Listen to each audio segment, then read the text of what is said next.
yena a fulara mombo wa yena a nga ha janga nchumu. Yezabele nsati wa yena a ta eka yena a ku xana u tsuvele yini leswi u nga jiki xinkwa xana. Yena a ku hi leswi ndzi vulavuleke na Naboti wa Israyele ndzi ku eka yena ndzi xavisele vhinya ya wena kumbe loko u swi rhandza ndzi ta ku nyika nsimu ya vhinya ematshan'weni ya wena ya yona, kambe u te ndzi nga ku nyiki nsimu ya mina.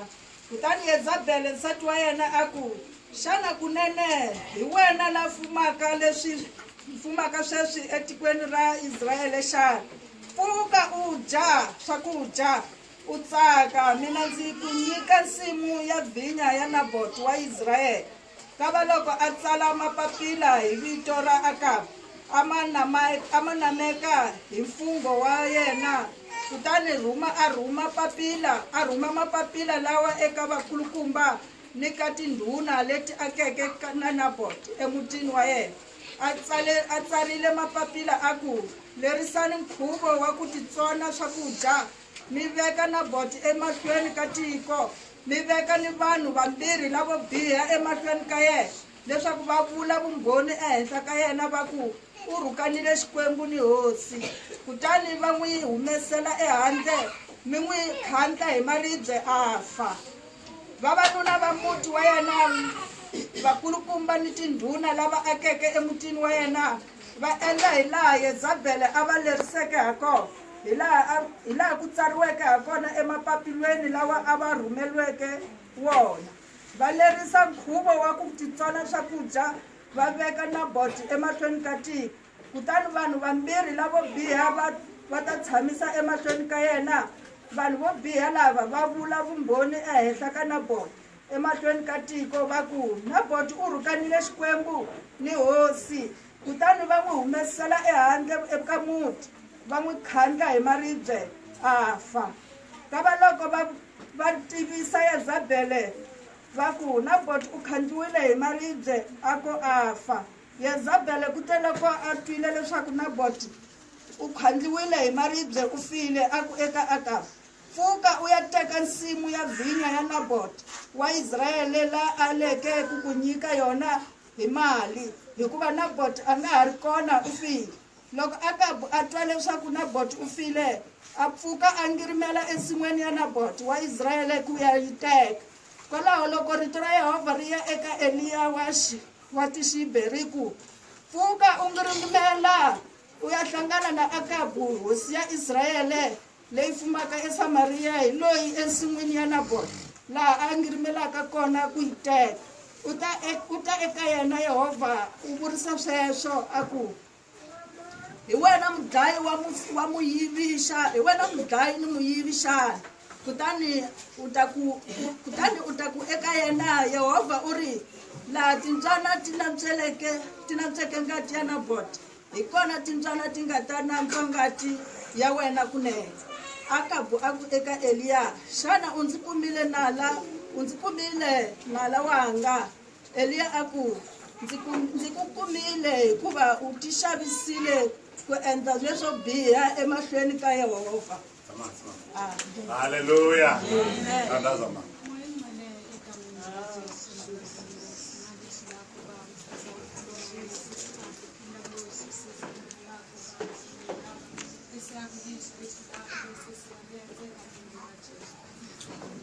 Haleluya. Lani ndilava ya vulavula hi Akabu na nsati wa yena Jezabel. Xikwembu xi katekile. Loko mi tsundzuka ka that night prayer hi vulavule hi mhaka Jezabel. Namuntlha hi ya vulavula hi ngopfungopfu hi Akabu na Naboti. Xikwembu xi katekise. Hi ya vulavula hi nkondzo ya ku tlherisela swilo swa vanhu. Amen. Mhaka ya ku tlherisa vasalwana. Xikwembu xi katekise. Mhaka ku endla yini ya ku tlherisa. Lana Akabu inavele nsimu ya Naboti leyi a byala mivinyo leyi ya kahle ngopfu. A ya ka Naboti a ku ni xavisela. Wanuna a nga pfumeli ku mi xavisela. A ku leyi i ndzhaka leyi ni nga yi inherita ka vakokwana na va tata wa mina. Ni nge ku xavisela. yiri hikwalaho ka mbilu ya wena mbilu ku na timbilu tin'wana ta hlupha la misaveni. Mbilu ya ku hinkwaswo leswi i faka a wina swi va swa yena. Amuka na a kwate ngopfu. Yiri Bibele a nga dyi no dya. A za sata vuta u tshamele yini u nga dyi. A ku Naboti ni tsonezini. Wansata u nga vileli baba. Yi ta va ya wena ku nga ri khale. Xikwembu xi garekisa. Ti dyela u tsaka. Ku na marito man'wana ni ma rhandzaka laha. Wansati loyi i nyika xileriso leswaku Naboti mu tshamisiseni ni vavanuna vo biha timbilu. Phela ku na vanhu la misaveni va ku biha timbilu. Ni byela na nga tshama na ku sunguleni kwala kusuhi ku na vanhu va ku biha timbilu. Amen. Munhu wa ku biha mbilu loko a hemba mavunwa a nga ti pfinyingi. Munhu wa ku biha mbilu loko a dlaya a nga na problem. Leswaku va ta hemba mavunwa.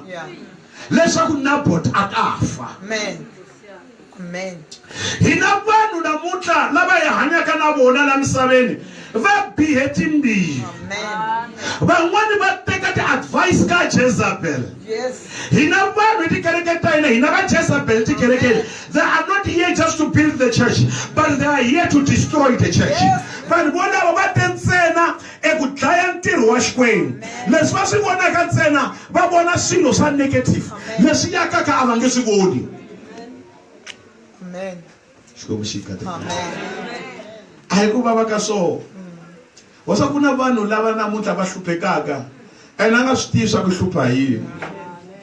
Ku na mindyangu leyi hluphekaka namuntlha. Van'wana a mi swi tivi swa ku mi hlupha hi yini. Van'wana mi hlupha hi mona lowu nga va endliwa hi vatswari van'wana hala ndzhaku. Jesus. Swa vava swa ku swi vulavula ne? Mara it's true. Va endle mona hala ndzhaku. Ivi ku rhukaniwa na switukulwana. Bazalwana a hi tshikeni ku teka swilo swa vanhu hi vukhuruku. Amen. A hi tshikeni ku ropa vanhu. Ku na vanhu lava a za a titwa kahle a swi tiva swa a fika ku ti lomba mali. Lomba. Loko a fika la a nga hala ku yi vuyisa. Amen.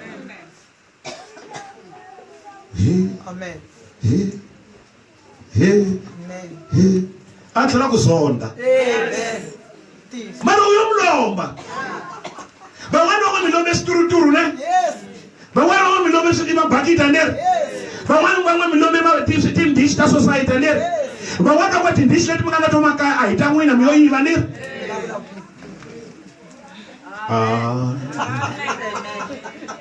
Hallelujah. Van'wana loko huma swa swikerekeni ya ku jeni kaya endishi leyi va nga ta ku tisela hi yona swakudya yi lo yiviwa va lo yiva. Amen. Amen. Amen. Amen. Naboti ni yingisele kahle. Leswi tintswana ti nga nantswelisa swona ntsumbu wa Naboti. Ni wa wehe swi ta endleka tano. Leswi u nga yivisa swo tindishi teteto ni ta wehe ti ta yivisiwa sweswo. Amen. Amen. Amen. Hey, tlherisela Naboti swilo swa Naboti. Tlherisa swilo swa vanhu a hi swa wena. That's why minkarhi yo tala hi blame Xikwembu ka xitiri. That's why mi tlhantlheka mavoko mi nga hanyi. That's why minkarhi yin'wana mi famba mi yinga laha handle because ma yiva. Amen.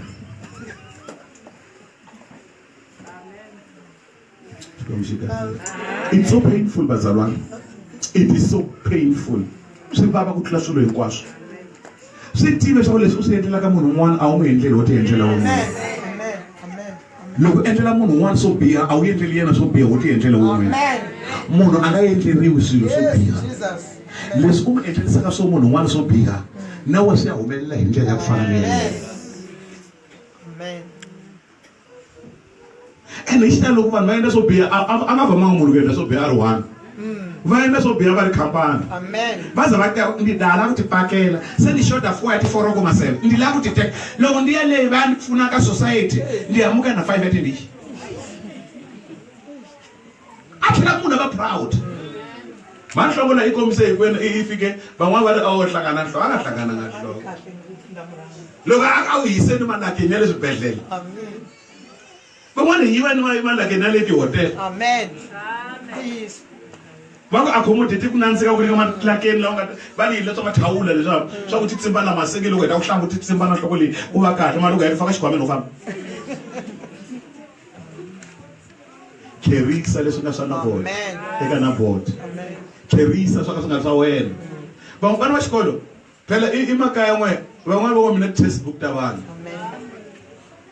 ende n'wini wa textbook leyi i rilile wa swi tiva ni loko December yi fika vatswari va ye va la ku va ya ku hakeleni a rila mihloti yeleyo ya n'wana yelweyo yi ta ku landzelela Amen.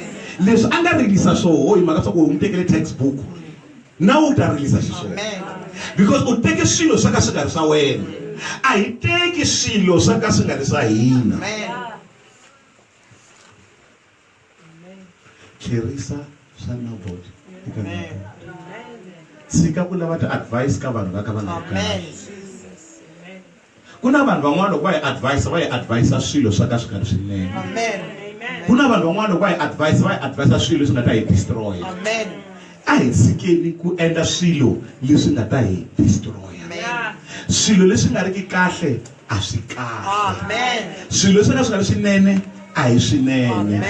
van'wana ha hlupheka namuntlha masa hi hlupha hi vatswari va hi leswi va nga swi endla van'wana sweswi mi ya ke tire ya tidumba van'wana se u ya ke tidumba n'wana va leyi kombe ku xeni yin'wana yi kombe kwini yin'wana yi komba ku pela jam u ze u tivisa tidumba leyi ta ku tala tiko tata muti loko na ku na muti lowu tele tidumba ena ku tshame munhu va ku la ka ndumba leyi a faka yinini la ka ndumba leyi a faka yinini la ka ndumba leyi a faka yinini la u faka u n'wi nyika na sati van'wana van'wana sweswi vasati va tidumba mi kwala kerekeni mari usati wa le ndumbeni amen vasati va le tindumbeni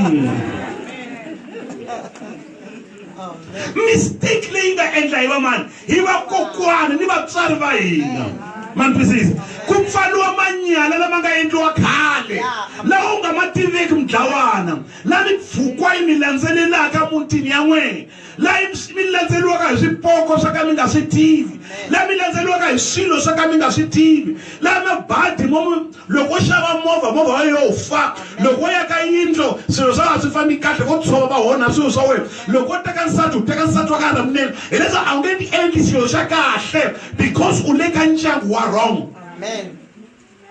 Amen. a wu swi tiva swa wena loko u teka nsati wa wrong u ti tlhele Amen. van'wana swi endle ku ri tycoon loko u ha ri kahle u hanya kahle mara immediately ya teka nsati u ya teka wansati wa nga ri kahle Amen. swi sungula hi swi mistake ntirhweni va ku chacha u yeto timovha ta tshoveka i mistake swa ku hey nsati yaloyo i wa ha nantseliwa hi timbyana Amen.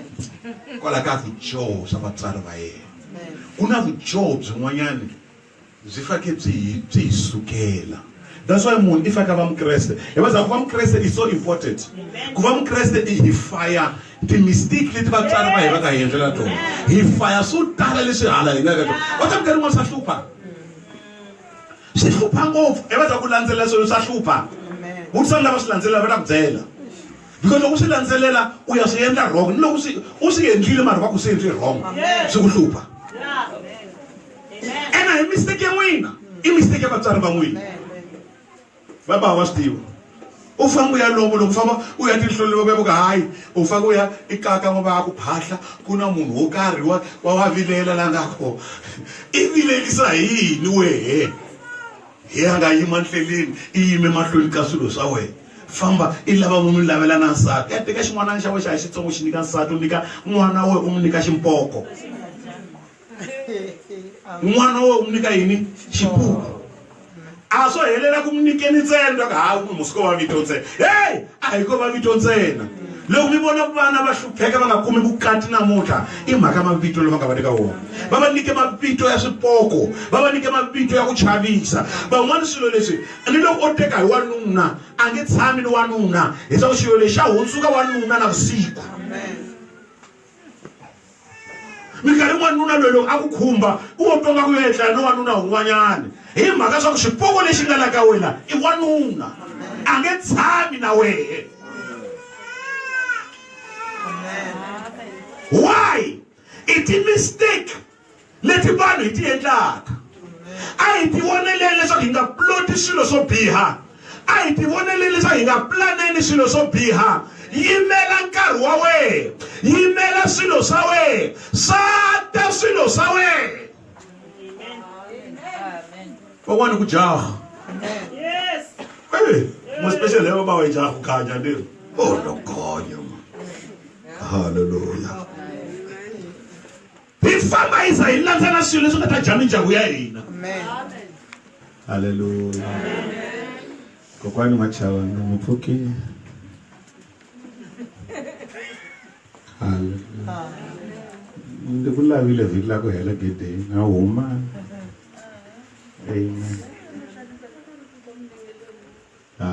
ta va right xikwembu xi kahle amen bazalwana ni ri van'wani va hina it mistake leti humaka ndzhaku ene tin'wana ho famba hi tilava masala mindyangu yo tala leyi yi rilaka hi ku loyiwa la handla va loyiwa vo tiloya valoyi va koho mara valoyi hi xitalo va nghena hi ndyangu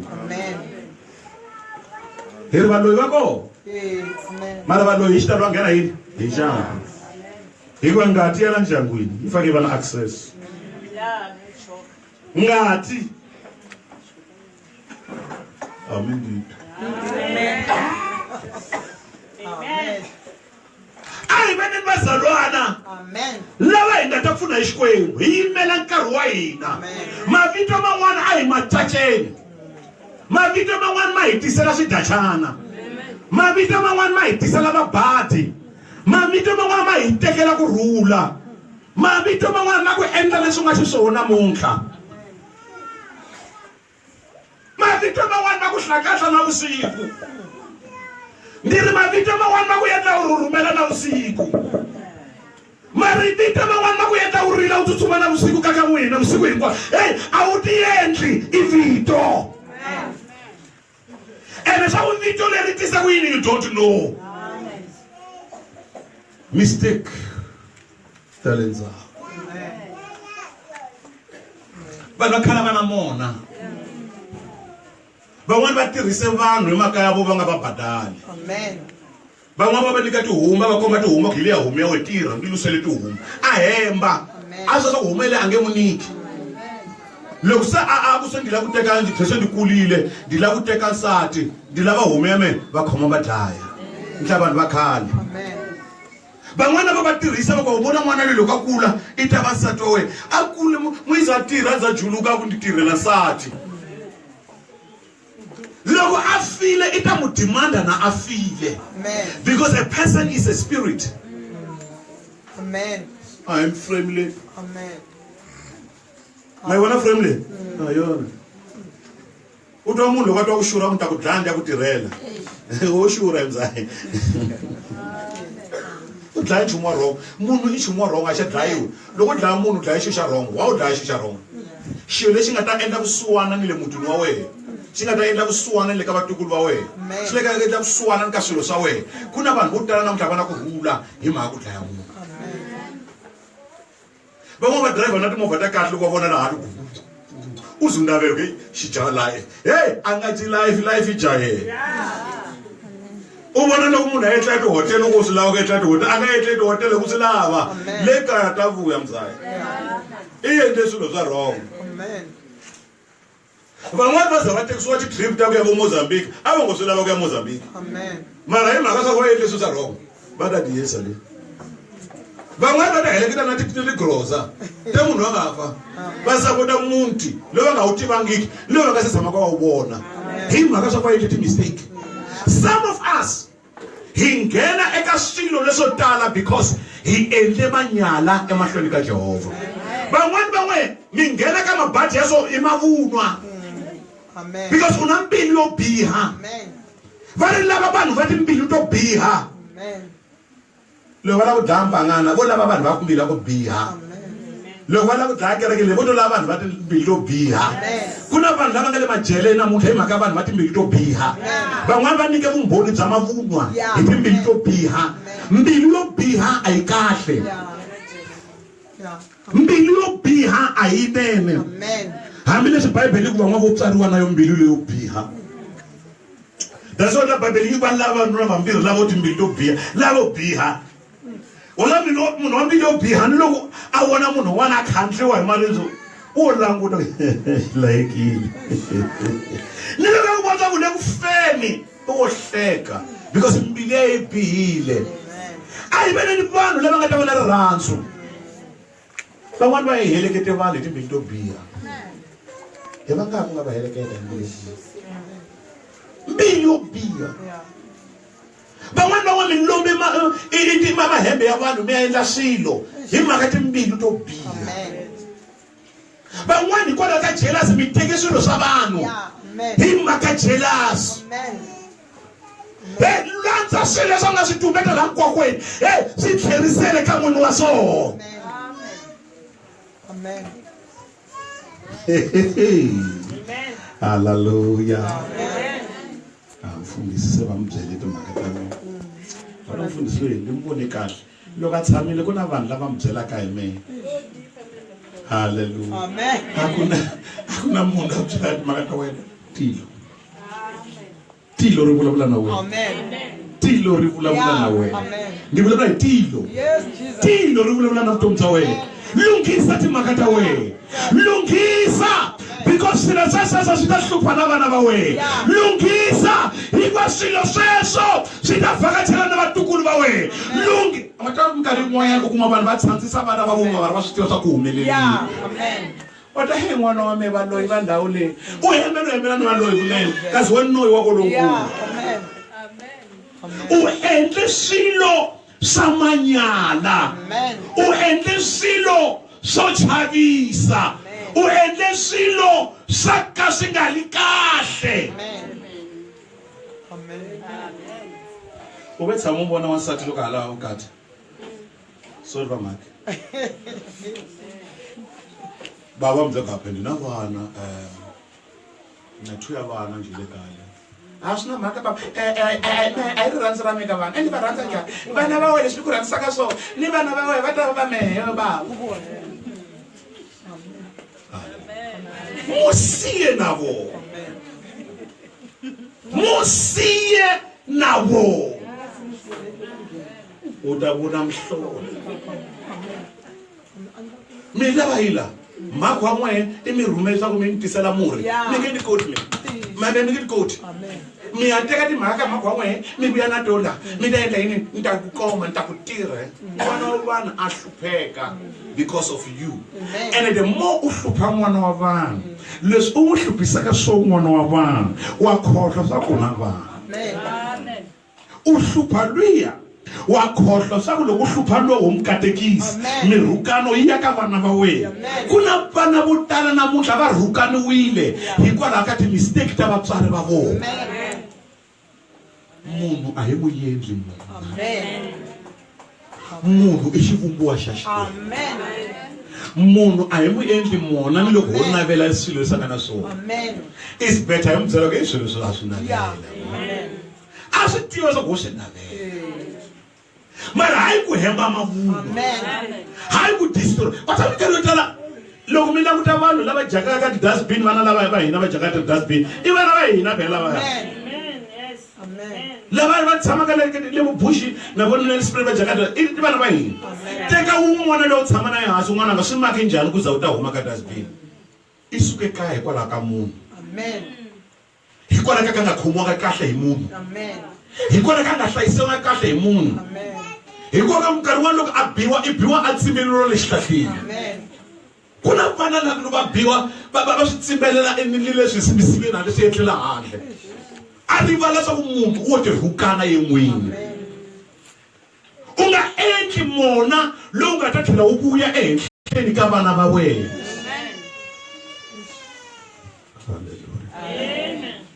Hallelujah.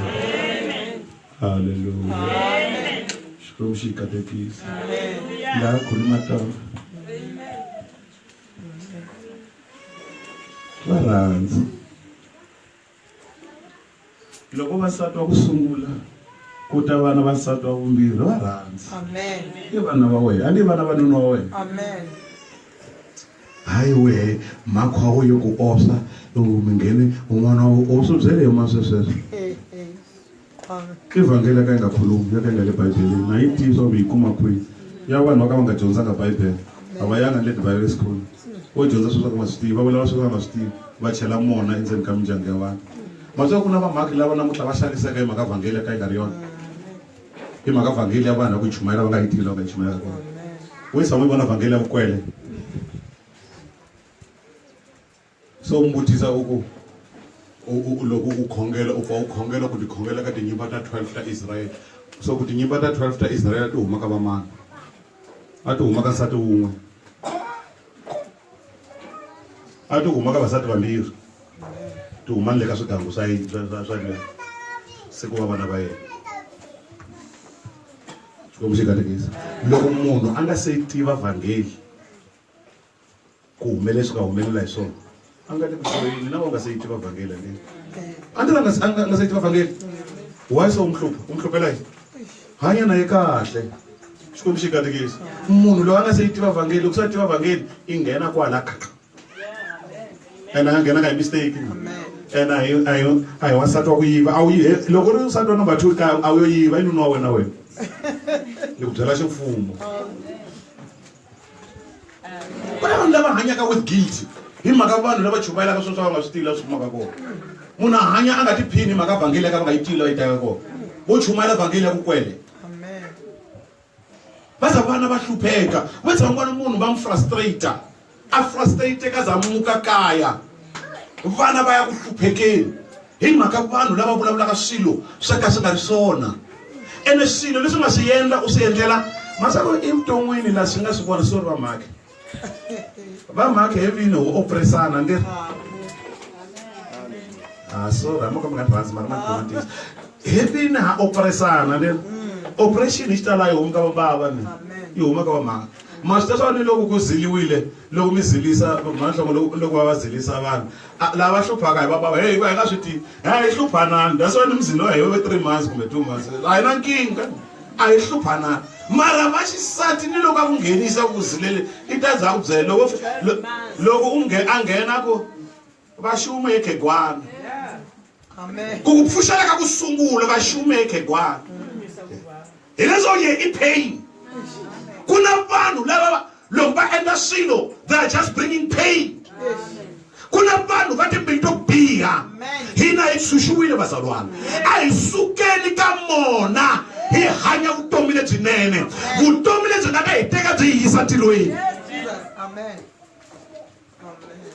hi nga vulavuleni swilo vana vo tala vo hlupheka laha handle laha hi mhaka swilo swa ka swi nga huma ndleleni pride the spirit of Jezebel the spirit ya kwini vanhu va u tlakuka munhu a kula nga titivi swa ku ya kwini u swi tivusa mara yelwe i ya kwini yelweni that's the spirit of Jezebel xikwembu xi lava munhu wa ku yehla calm down yehla lava mombo wa xikwembu u nga vi munhu wa ti-tricks u nga vi khuruku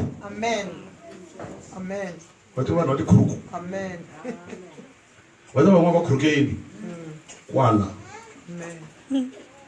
van'wana u khurukela mali leyi mi yi hlengeletaka leyi mi yi dyaka loko lembe ri hela le mali mhaka swa ka va ku vonanga u twa u tsakestereke va ta ni yi tlherisile mara a ni ri ni rhangela madomu a swi voni nchumu a swi voni nchumu ni fike ni swi bela ni ti cincacinca tibuku ni endla hinkwaswo swa ku taniya a swi vonanga nchumu u tsaka i tsakisa hi khesa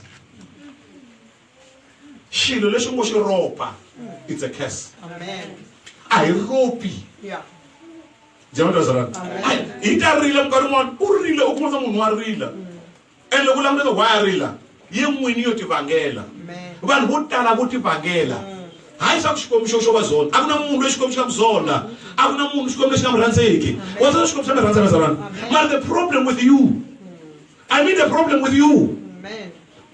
the problem with us hi a hi rhandzanani.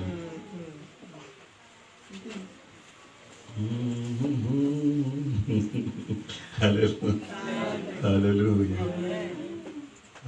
Un'wana za hi tiva ka ti-fridge makamereni angeri. A tiva van'wana va ni mona a mi byela hi van'wana ku ya mi-fridge ya me hi tirha na a ku mi-fridge ya me na yi khiya. Fridge ya me na yi khiya ni loyi a tirhaka le kaya ni n'wi humesela tandza rin'we. A wa tiva ni wena. Nda balela na swilayi swa xinkwa na balela.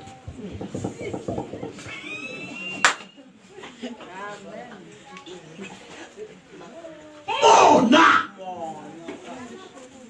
a khohlwa leswaku loko a endlela va vona i endlela yena vana va yena. Wa hi faka hi balela. Kamanini u khweta tindhichi.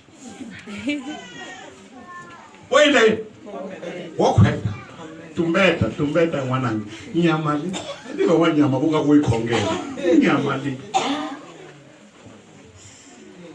Vanhu va na mona leswaku va na xivindzi xa ku yiva na nyama ya le nkosini va yi tlurisa hi matrati. Anhla n'wina a n'wini right. Na vusiku nyama ta famba. U ya sweka swa society wo u fambisa tinyama ta vanhu. Se n'wana ze ni vutisa ku okay mara va ti fambisa njhani ta le nkosini? Na ntsumbu wu wile. Va ka swi hluphi. Haya la hela. Vanhu va ya la hela. Wa ku ya la hela ka swo ku njhani? A hi ku chavisa ka swo.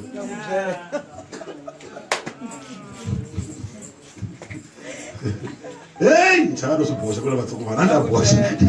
Va ya la hela. Leswaku va jansila. Amen. Va jisa vana va vonsila. Amen. N'wana a hlangana nhloko a nga twisisi. Kunyanda ye mfundisi ni khongeliseni. U rivala swa ku we n'wini u mu anointed demoni ra ku yiva. Amen. Amen. Van'wani hi va babatisa hi vini vana va hina hi leswi va nga xiswona. Amen. Mara endzeni ka mbilu ya wena ni le ku tshameni ku mara hi ntiyiso. Amen. Mara kahle leswi ntiyiso ni swi endli. Let us be Christians. Yeah. A hi veni na Kreste. Amen. Lava hi nga ta va yi chava Xikwembu. A hi veni na Kreste. Yeah. Lava hi nga ta tshika mona. Amen. A hi veni na Kreste. Lava nga ta va na rirhandzu. Amen. Vakreste va tirhisa mona ni le ka swilo swa Xikwembu. Vakreste va tirhisa jealousy ni le ka swilo swa Xikwembu. Hi mhaka swa ku mbilu ya munhu yelo yi bihile. I bihe mbilu in such a way ya wena a endla swilo swa ka swi nga ri kahle. Nda tsundzuka mfundhisi un'wana a ku nda huma ekerekeni. They have decided ku ve ni va nga ndi niki na mali ya vukhume.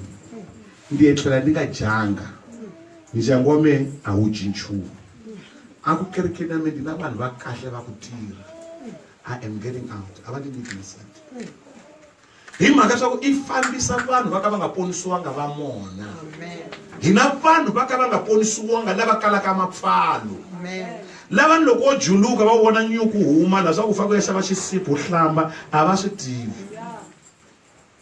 Lava vanhu loko u famba hi petrol they cannot know that u tirhisa petrol. A va na mhaka na wena. You are useless. Hi mhaka swa ku va na mona a va na rhandzu. And va ehleketa ku mona loko va wu endlela munhu wo karhi vo vini vo ti endlela. Leswi timbyana ti nga nandzelisa swona ntsumbu wa Naboth ni wa wehe wu ta nantseriwa tani. Leswi a nga rilisa swoho yelwe u nga mu endla mona ku ha i ta va strong. Nawe wa fika nkarhi lowu nga ta va strong. Mfundisi mpana nga chumayela. Fana mfundisi lo ngimsanzi. Lento anishumayela ngathi bamtshele ngami. Ngathi uyazi umuntu wami. Oke wangena ekhaya la. Angiseza ngena ekhaya wena. Mara Xikwembu xi ngene ekhaya wena. Amen. Loko u na nhundzu ya vanhu, tlherisa nhundzu ya vona. Loko u na swilo swa ka swi nga ri swa wena, tlherisa. Ti-plate ta ka ti nga ri ta wena tlherisa va ta van'wana swilo ho ti vangela hi nga xaveni na swilo swa ku yiva hi nga xaveni na swilo swa ku wena u swi vona swa munhu loyi i ni tisela TV ya hi OLED manje u lava TV ya njhani u n'wi byela ku ta ku tisela ti-plasma u nga vileli u ve u tsaka wa ku tisela TV u nga tsaki tlherisa u dzoka okay a ku na mhaka n'wana ni ta yi landza xitolo ni ta yi xava kwihi vazalwana xitolo van'wani ni swilo leswi hi swi bukhelaka makati TV leti bukhelaka tona ti yo yiviwa van'wani u tikhuluma swo a ka ha tsaki kahle because na pani la nga sweka swilo swa namuntlha swa sonto swi yo yiviwa i twa nga wa teka pani leyi hinkwayo a yi cukumbeta because everything swo hela swi yo yiviwa a hi ku vava ni ma let me tell you this after ku susa swilo sweswo hinkwaswo u ta kuma na kurhula ku xaviwi hi mali kurhula ku huma ka xikwembu va tele vanhu va xava kurhula va za va nwa byala vusiku hinkwabyo a ku ta kuma kurhula loko sa dakwile u kuma sa rila vusiku hinkwabyo ku xisiwana so u hlama swa ku itevi ya ku titsakisa ni se why a rila loko a dakwile a wu nge xavi ntsako van'wani va lava ku xava ntsako va dzaha ti-drugs namuntlha va kota kuma ntsako ka ti-drugs a ti va nyikanga ntsako van'wani va tacha na ti-taxi va vuya kwini swa swi December hi ti-16 ta December va ku va ya lava ntsako swo fana le ku sunguleni wa kwana le ku fana ni le ku sunguleni a wu nge wu kumi ntsako entsako hi wu kuma ka Yesu. He is the Prince of Peace. Hi nga famba hi wu hlota tiko leri hinkwaro hi nga nghena hi la Mozambique ya huma Zimbabwe tsako a hi nge wu kumi tsako me ni rhandza ku mi byela mikhalotani ka mi xikwemeni lexi rhandza hi nchumu loko xi ni vitana ni ponisiwile hayi swa kereke ya mani ni nga yi rhandza a nge yi rhandza xo ni hlula matwisisa ni tsundzuka loko xi hlula endzhaku ni twe matimba mo loko ndzi ku swa so xi ni hlula mina na tiphina xi ni hlula ni nga se sungula tinkingha leswi va na tinkingha kwale ka kereke leyi ni nga suka ka yona un'wana a zaba van'wana swi n'wananga ma tsaka ma mi babatisa va mahari va fana van'wana loko va babatisa so va va se va hlupheka ku na tinyoka le makaya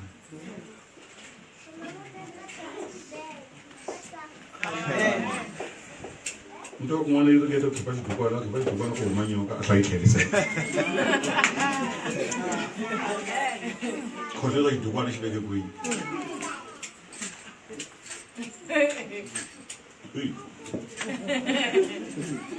a ri vona mikhuva laha handle ende loko mindyangu yi sungula ku fa va blame vanhu van'wanyana namuntlha ndi na xirhambo exihambanweni ndi na xirhambo exihambanweni xa Yesu i ri hosi Yesu loko mi rhandza ku ndzi landza rhwalani swihambano swa n'we mi ndzi landza rhwalani mahlomulo ya n'we mi ndzi landza rhwalani mihloti ya n'we mi ndzi landza rhwalani tinkingha ta n'we mi ndzi landza rhwalani hinkwaswo mi ndzi landza Yesu i lava vanhu namuntlha ku va kutsula Yesu i lava vanhu namuntlha ku va nyika kurhula Yesu i lava vanhu namuntlha ku va nyika ntsako Yesu i lava vanhu namuntlha ku tlhelisela a smile evuton'wini bya vona i ku ve ni munhu ku I surrender all o Lord susa the spirit of Jezebel susa mhaka swa ku vanhu va ta ku yini susa mhaka swa ku vanhu va ta vula yini wena ntsena xikwembu xa